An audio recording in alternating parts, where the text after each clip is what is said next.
شیخ احمد بن یحییٰ النجمی رحمہ اللہ فرماتے ہیں ہمیں خلافت کی طرف دعوت دینے کا مکلف نہیں کیا گیا، ہمیں توحید کی طرف دعوت دینے کا مکلف کیا گیا ہے۔ سید ابو العلا مودودی کیا کہتے ہیں کہ ہم انقلاب امامت یا انقلاب حکومت کریں، قرآن میں ہے، حدیث میں ہے، کہاں سے لایا؟ ان کی کتاب ہے تحریک اسلامی کی اخلاقی بنیادیں، صفحہ نمبر 5 پر کہتے ہیں ہماری جد و جہد کا آخری مقصود کیا ہے؟ انقلاب امامت ہے۔ امام مسلمانوں کا ہوتا ہے، اس کو ریولوشن کر کے اس کو ہٹا دینا ہے، انقلاب امامت ہے۔ ہماری مقصد جد و جہد کا کیا ہے؟ آخری مقصد ہمارا یہ ہے، فائنل گول ڈیسٹینیشن ہمارا یہ ہے، یہاں تک ہم کو پہنچنا ہے۔ یعنی دنیا میں ہم جس انتہائی منزل تک پہنچنا چاہتے ہیں وہ یہ ہے کہ فساق و فجار کی امامت و قیادت کو ختم ہو کر امامت صالحہ کا نظام قائم ہو۔ یعنی آخری حد جس کو ہم پہنچنا ہے، منزل تک ہم کو پہنچنا ہے، وہ کیا ہے؟ فاسق فاجر جو حاکم ہیں وہ ہٹ جائیں اور ان کی جگہ نیک لوگ مسلمانوں کے حاکم بن جائے۔ یہ ہمارا لائف کا گول ہے۔ ساری امت کو، پوری قوم کو، مسلمانوں کو انہوں نے یہ مقصد دیا۔ اسی طرح سے اسی کتاب میں کہتے ہیں، وہ خطاب ہے اصل میں ان کا، اس میں صفحہ نمبر 9 پہ کہتے ہیں دین میں امامت صالحہ کے قیام، نیک حاکم کو قائم کرنا اور نظام حق کی اقامت، حق والے نظام کو قائم کرنا کو مقصدی اہمیت حاصل ہے۔ یعنی کیا ہے؟ اس کی اہمیت کیسی ہے کہ یہ مقصد ہے مسلمانوں کا، مقصدی اہمیت حاصل ہے۔ اور دیکھیے کیا کہتے ہیں، کہتے ہیں اور اس چیز سے غفلت برتنے کے بعد کوئی عمل ایسا نہیں ہو سکتا ہے جس سے انسان اللہ تعالیٰ کی رضا کو پہنچ سکے۔ آپ چاہے نماز پڑھو، روزہ رکھو، آپ حج کرو، چاہے کچھ بھی آپ کر لو، کتنے بھی نیک بن جاؤ، اگر آپ نے گورنمنٹ کو ہٹانے کی کوشش میں ساتھ نہیں دیا، بری گورنمنٹ کو ہٹا کے اچھی گورنمنٹ کو لانے میں اگر آپ نے کوشش نہیں کی، آپ سے اللہ کبھی راضی نہیں ہوگا۔ کیا کہہ رہے ہیں کہ اور اس چیز سے ابھی نہیں کی، غفلت برتنے پہ یہ سزا ہے۔ کیا ہے؟ اس چیز سے غفلت برتنے کے بعد کوئی عمل ایسا نہیں ہو سکتا جس سے انسان اللہ تعالیٰ کی رضا کو پہنچ سکے۔ یعنی اس گول سے غفلت ہے، آپ نے کیا گناہ آپ کا بس دھیان نہیں دے رہے آپ، تو اس کی سزا کیا ہے؟ کوئی بھی عمل آپ کر لو، اللہ کو راضی نہیں کر سکتے آپ۔ کون بتایا؟ یہ قرآن میں ہے، حدیث میں ہے، کہاں سے لایا؟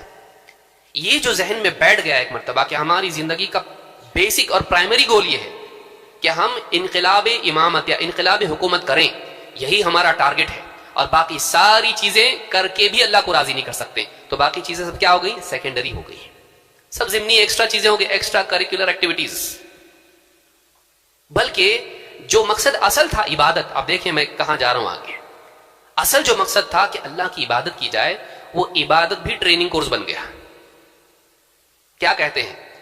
ان کی کتاب ہے خطبات، مشہور کتاب ہے، اس میں کہتے ہیں یہ نماز اور روزہ اور یہ زکوٰۃ اور حج دراصل اسی تیاری اور تربیت کے لیے ہیں جس طرح تمام دنیا کی سلطنتیں، گورنمنٹس اپنی فوج، پولیس اور سول سروس کے لیے آدمیوں کو پہلے خاص قسم کی ٹریننگ دیتی ہیں، پھر اس سے کام لیتی ہیں، اسی طرح اللہ کا دین اسلام بھی ان تمام آدمیوں کو جو اس کی ملازمت میں بھرتی ہوں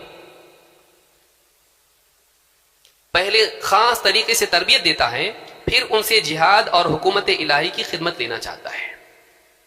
مطلب اسلام میں آنے کا مطلب کیا ہے؟ اللہ کی نعوذ باللہ گویا کہ کمپنی میں بھرتی ہو رہے ہیں ہم لوگ۔ یہ میں اپنی طرف سے نہیں کہہ رہا ہوں، کہہ رہے ہیں کہ دیکھیے، کہتے ہیں کہ یہ نماز اور روزہ اور یہ زکوٰۃ اور حج دراصل اسی تیاری، کون سی تیاری؟ مجاہد کی ٹریننگ ہے یہ، کہ اس کو گورنمنٹ قائم کرنے کے لیے کہ جنگ کرنی ہے مسلسل، تو اس کی ٹریننگ کے لیے نماز ہے، اس کی ٹریننگ کے لیے پریڈ کی طرح ہے، اس کی ٹریننگ کے لیے روزہ ہے، اس کی ٹریننگ کے لیے حج ہے، اس کی ٹریننگ کے لیے زکوٰۃ۔ یہ ٹریننگ کورس ہے، ایکچوئل گول اور ہے، یہ تو بس ٹریننگ ہے۔ تو جیسے ٹریننگ اصل کسی اور چیز کے لیے ہوتی ہے، تو ویسے یہ ساری چیزیں کیا ہیں؟ ٹریننگ ہے۔ تو اصل جو چیز مقصود تھی اس کو کیا بنا دیا؟ ٹریننگ کورس بنا دیا۔ اور اقامت، اور کیا کہتے ہیں کہ جس طرح دنیا کی تمام سلطنتیں اپنی فوج اور پولیس اور سول سروس کے لیے آدمیوں کو پہلے خاص قسم کی ٹریننگ دیتی ہیں اور پھر اس سے کام لیتی ہیں، اسی طرح اللہ کا دین بھی ان تمام آدمیوں کو جو اس کی ملازمت میں بھرتی ہوں۔ کتنی گھٹیا تعبیر ہے یہ! کیا ایک انسان کا اسلام میں آنا کسی جاب پہ آنا ہے، ملازمت کے لیے آیا ہوا ہے؟ کیا کام ہے بتاؤ؟ ابھی میں آیا ہوں، تنخواہ کتنی ملے گی بھائی؟ یہ تعلق ہے بندے کا اور اللہ کا کہ ایک مالک ہے، بس اس کے یہاں جاب پہ ہو؟ کیا بندے کا اللہ تعالیٰ سے قلبی تعلق نہیں ہے کہ اس کی محبتیں، اس کا خوف، اس کی امیدیں سب اللہ سے بندھی ہوئی ہیں؟ وہ جو تعلق اللہ سے بندے کا جو تعلق ہے اس میں اس کا کہیں کچھ ذکر نہیں ہے، بلکہ یہ تعلق ایسا ہے جیسا اسلام میں بھرتی ہو گیا ہے اور جاب پہ آیا ہے اور نوکری کر رہا ہے. تو ہر مسلمان کیا ہے؟ اللہ کی نوکری کر رہا ہے.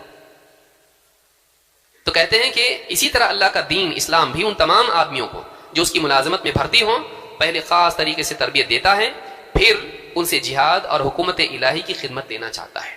اچھی طرح سے ٹرین ہو جاؤ، نماز روزہ رکھے، اور پھر تم کو ایک بڑا کام کرنا ہے. کیا کرنا ہے؟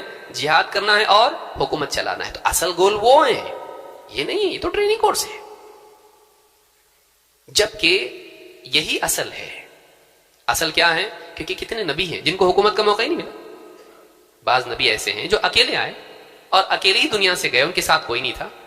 مشہور حدیث ابن عباس رضی اللہ تعالیٰ کی، میں نے دیکھا کہ کوئی نبی اس کے ساتھ ایک ہے، کسی کے ساتھ دو ہے، کسی کے ساتھ کوئی بھی نہیں. تو ہمیشہ ٹریننگ میں ہی رہے. اصل گول ان کو مطلب مقصود ملا ہی نہیں، ان کو تو ٹریننگ ہی کرتے رہے وہ لوگ. کیونکہ سارے نبیوں کے لیے نماز تھی، سارے نبیوں کے لیے عبادات تھیں اللہ کی، تو عبادت گویا کہ ٹریننگ میں ہی زندگی چلی گئی ان کی، نعوذ باللہ.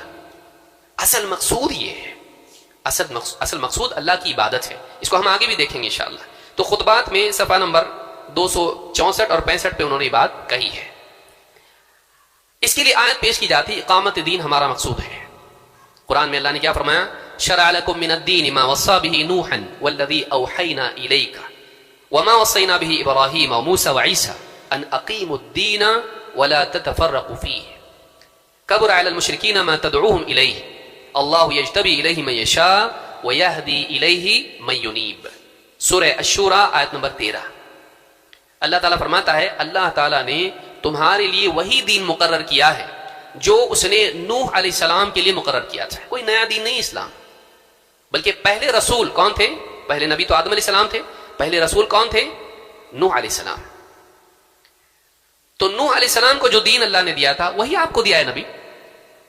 والذی اوحینا الیک وما وصینا به ابراہیم وموسى وعیسى، اور وہی دین جو ابراہیم، موسیٰ اور عیسیٰ کو ہم نے دیا تھا. کیا؟ ان اقیموا الدین ولا تتفرقوا فیہ. ہم نے سب کو یہی حکم دیا کہ دین کو قائم کرو اور آپس میں فرقے فرقے مت ہو جاؤ. دین کو قائم کرو.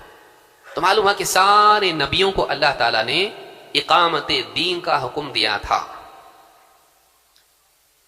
ان میں سے موسیٰ علیہ السلام کو چھوڑ کے کس کی حکومت قائم ہوئی؟